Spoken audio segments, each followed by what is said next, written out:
Today, we are going to Berlin, the capital of Germany. Berlin is not built around one perfect old center.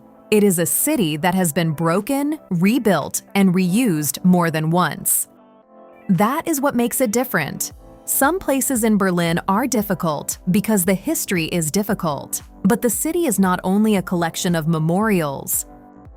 It also has museums, busy squares, courtyards, parks, and former spaces that have found a new purpose.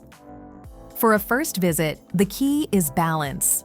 You need to see the history, but also the living city around it. The Brandenburg Gate is Berlin's most famous landmark, but it started as a city gate. It was built between 1788 and 1791 for Prussian King Frederick William II. The architect was Karl Gotthard Langhans, and the design was inspired by classical architecture. That explains the columns, the symmetry, and the temple-like appearance. Later, the gate became much more than an entrance. During the Cold War, it stood close to the divided zone between East and West Berlin. After the wall fell, it became one of the strongest images of German reunification. So do not look at it only as a monument for photos. It is one of those places where Berlin's meaning changed completely over time. The Reichstag is where old and new Germany meet in one building. The original Parliament building opened in 1894. It was damaged by fire in 1933, heavily damaged again during the Second World War, and later restored for reunified Germany. The most visible modern addition is the glass dome by Norman Foster. Inside the dome, visitors walk up a spiral ramp and can look down toward the debating chamber of the Bundestag. That design is not random. It is meant to suggest openness and democratic transparency.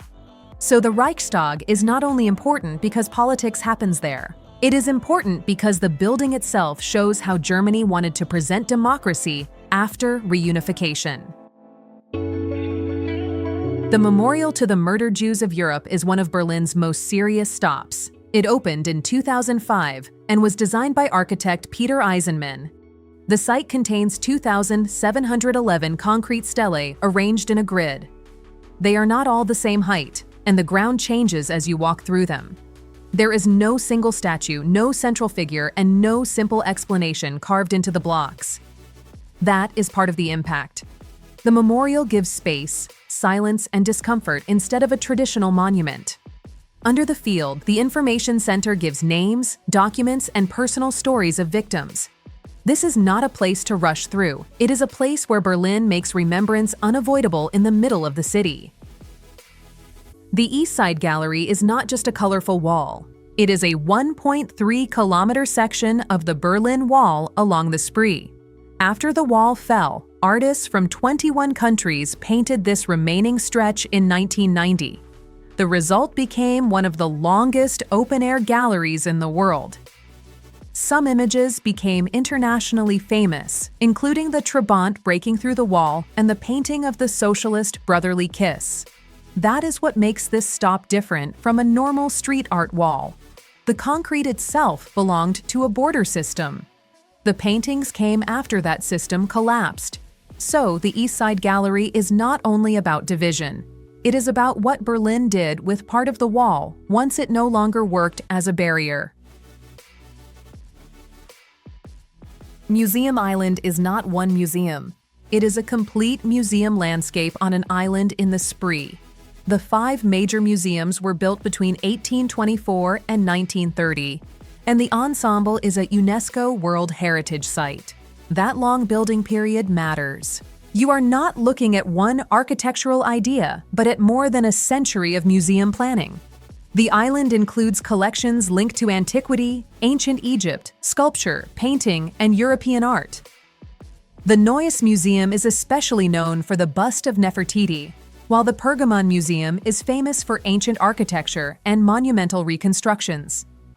For a first visit, the key point is simple. Museum Island is Berlin showing culture on a city scale, not just inside one building. Berlin Cathedral looks old, but the current building is not medieval. It was consecrated in 1905, during the time of Kaiser Wilhelm II. That explains its scale. The cathedral was designed to look grand, imperial, and visible beside Museum Island and the Lustgarten.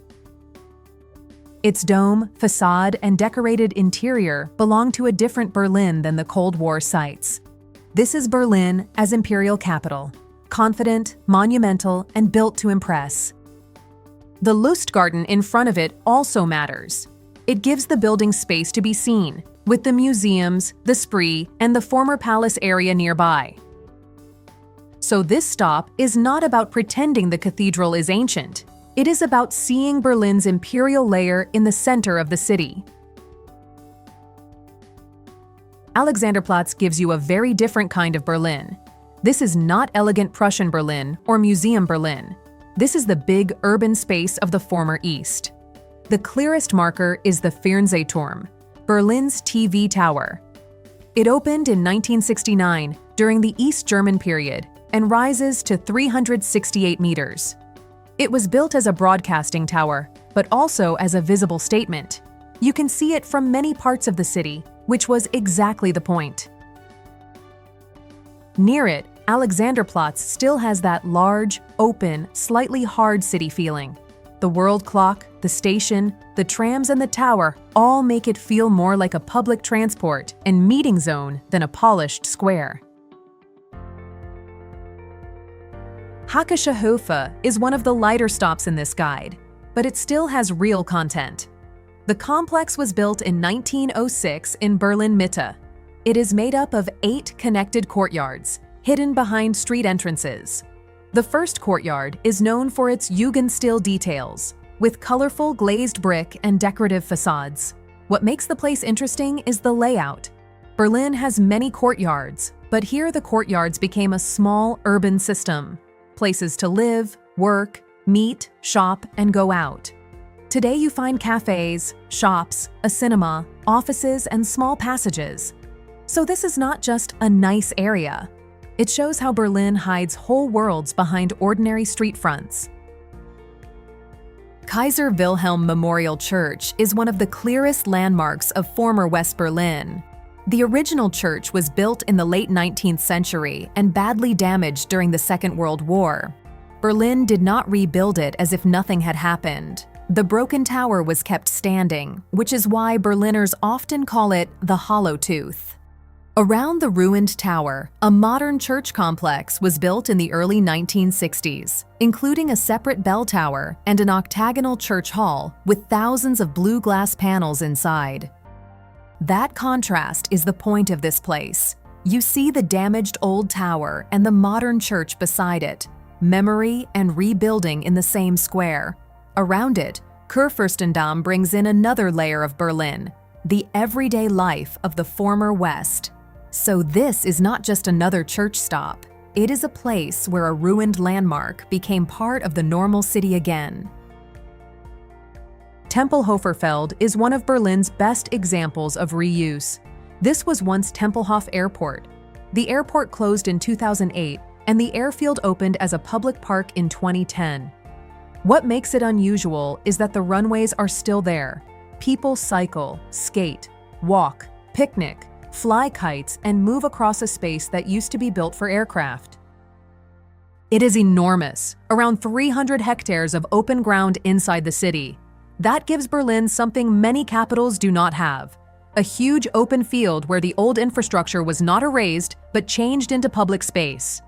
Tempelhofer Feld is not beautiful in a traditional postcard way. It is powerful because Berlin kept the scale and gave it back to daily life.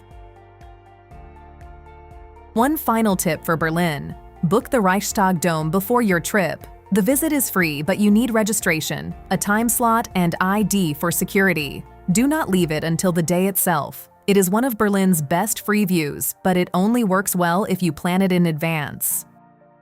If you enjoyed this video, be sure to subscribe to the channel for free so you don't miss the next city guides. Thanks for watching, and see you in the next video.